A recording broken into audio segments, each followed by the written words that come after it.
I think some people are visionaries, and good luck to them. I think I've got a plan and I want to execute on that plan. But more so, at school it was pretty clear. I mean, you want to get on with all the other kids, that's clear.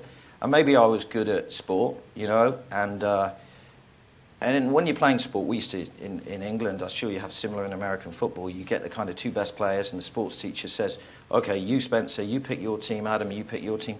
Well, maybe I was clear that right from the outset, I don't just pick a winning team, I pick the guys I want to play with, I pick the guys who are trying. And I remember my sports teacher saying, but you've picked that guy, you know, he's no good. And secretly I'm thinking, okay, we're going to win. I don't want to be a loser, we're going to win. And secondly, I can get him good. So in terms of vision, and they can also get me good. You know, we become a kind of stronger team. So maybe at school one of the lessons were play some sport and also play to win. And also there should be a voice from the team. I was trying to keen to translate, even though I wasn't the best player, the voice from the team about how we want to achieve. So sport was really good, and that was a useful lesson.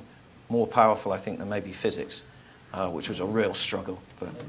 So if we just touch on sport for a little bit, just because we were talking about it the other day, Brailsford, the UK cycling coach, I don't know if anybody knows this guy, we're setting up a Tour de France team in the UK, and he is the coach there. He talks about there not being one thing, there being sort of 8 levers, and you improve everything by about 0.1%, and the cumulative effect of that is a tremendous improvement in performance. Does that sit along your management thinking? Is that something you believe in? Well, firstly, he's a far better coach and manager than I'll ever be, so I can copy his management thinking to a degree. But I think it's just breaking down. In this office here, it's very sales-driven, and I think we're always living in the moment. But what Brailsford has done is analysed the cyclist really clearly and said, okay, there might be 10 things he does. Eat, train, whatever they are. And he's analysed each one, and he's trying to knock off and improve every element of that.